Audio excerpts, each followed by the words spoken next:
the congregation of the children of Israel, by their families, by their fathers' houses, according to the number of names, every male individually from 20 years old and above, all who are able to go to war in Israel. You and Aaron shall number them by their armies, and with you there shall be a man from every tribe, each one the head of his father's house.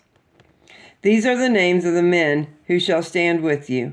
From Reuben, Elzer the son of Shadir; from Simeon, Shulamil the son of Zerishadai; from Judah, Nahshon the son of Amminadab; from Issachar, Nathaniel the son of Zor; from Zebulun, Eliab the son of Helon; from the sons of Joseph; from Ephraim, Elishama the son of Ammihud; from Manasseh, Gamaliel the son of Pedahuzal; from Benjamin, Abidan the son of Gideai; from Dan,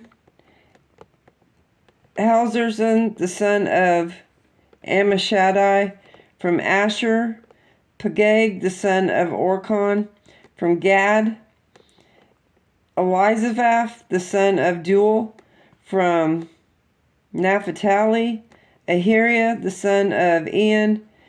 These were chosen from the congregation leaders of their fathers' tribes, heads of the divisions of Israel. Then Moses and Aaron took these men who had been mentioned by name, and they assembled all the congregation together on the first day of the second month, and they recited their ancestors by name, by their fathers' houses, according to the number of names, from 20 years old and above, each one individually. Okay.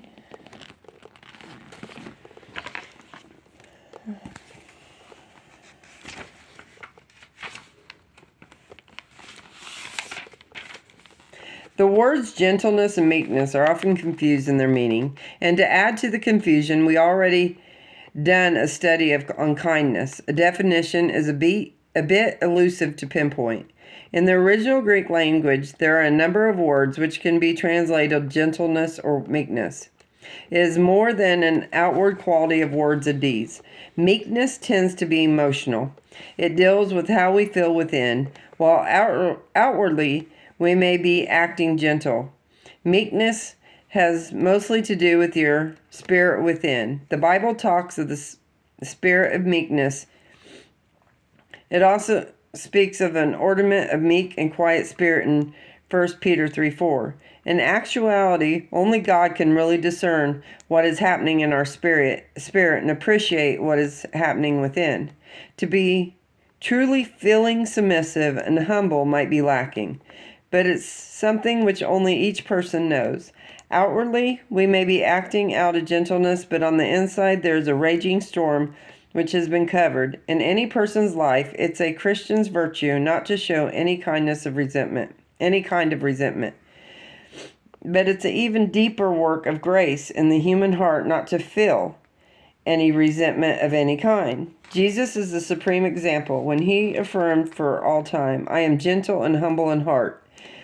Jesus was strength itself. It was not weakness but gentleness that was fulfilled when he did not open his mouth. He was led like lamb to the slaughter, and as a sheep before her shearers and silent, so he did not open his mouth. Isaiah 53:7. Okay, in the next study, we're going to go to Matthew 12:6-21.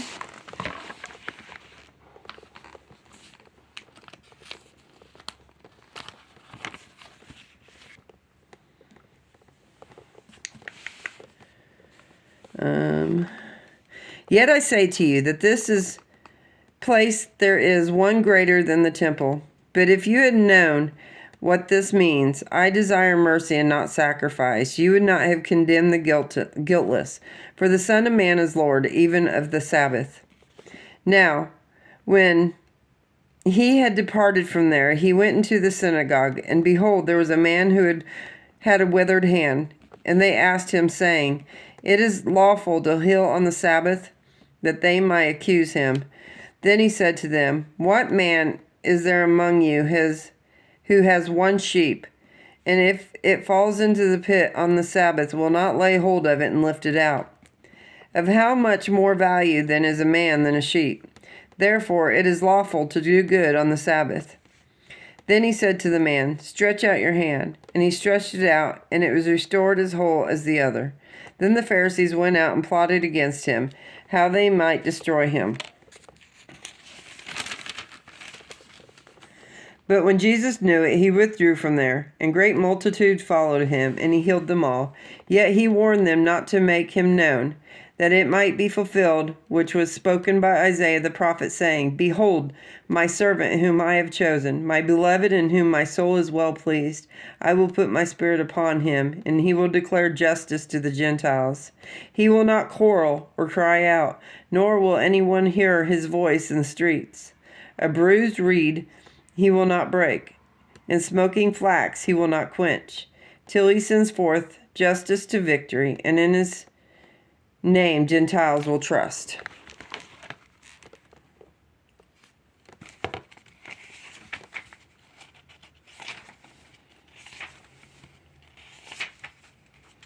Maybe you have said it or heard kids shout it in defiance. Sticks and stones may break my bones, but words will never hurt me. Not.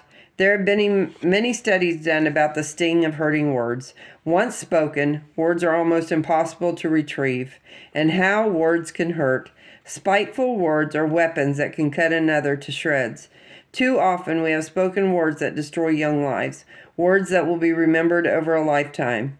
Max Lucado penned these words, Nothing is won by force. I choose to be gentle. If I raise my voice, may it be only in praise. If I clench my fists, may it only be in prayer. If I make a demand, may it be only of myself. Billy Graham wrote, The word gentle was rarely heard before the Christian era, and the word gentleman was not known. This high quality of character was a direct byproduct of Christian faith. An enormous part of being considered a gentle person is measured by the words which we speak. This study takes us back to the wisdom of King Solomon. We're going to go to Proverbs 15, 1-4.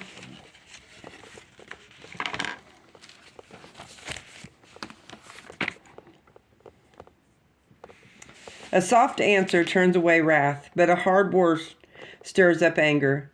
The tongue of the wise uses knowledge rightly, but the mouth of a fool pours forth foolishness.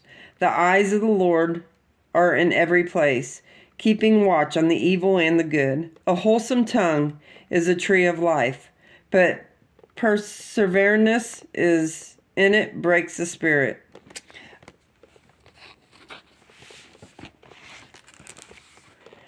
We're also going to go to Proverbs 25, 11-15.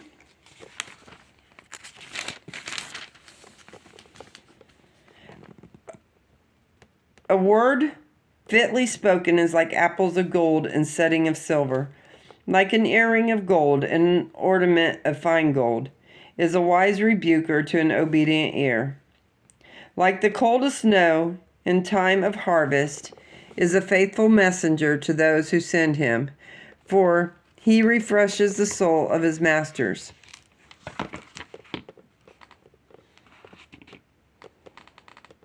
Whoever falsely boasts of giving is like clouds and wind without rain.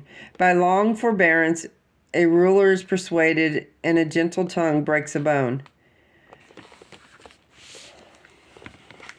And then we're going to go to Matthew 11, 28-30.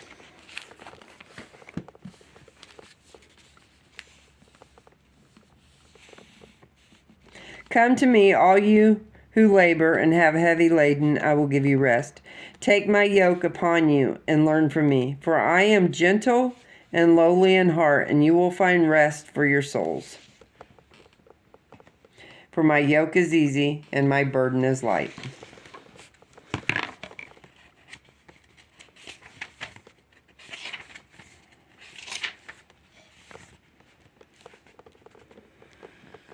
Question: Are you faced with a real circumstance in your life in which you are called upon to show the real strength of gentleness? If so, how will you apply the lessons of this passage? Give me a gentle heart that I may do not by the gentle thing my whole life through. Give me a heart as kind as heart can be, that I may give before it is asked of me. How many powerful people do you know whom you would consider also to be a gentle person? We've been socialized to believe that power corrupts and the total power totally corrupts. It can corrupt good manners, sensitiveness towards others, can cause arrogance, and can cause the recipient to selfishly look out for number one. An interesting study is to watch people as they climb the ladder of success and accumulate more power, and how they use or abuse it in their relationship with others. A powerful person can also be a gentle person.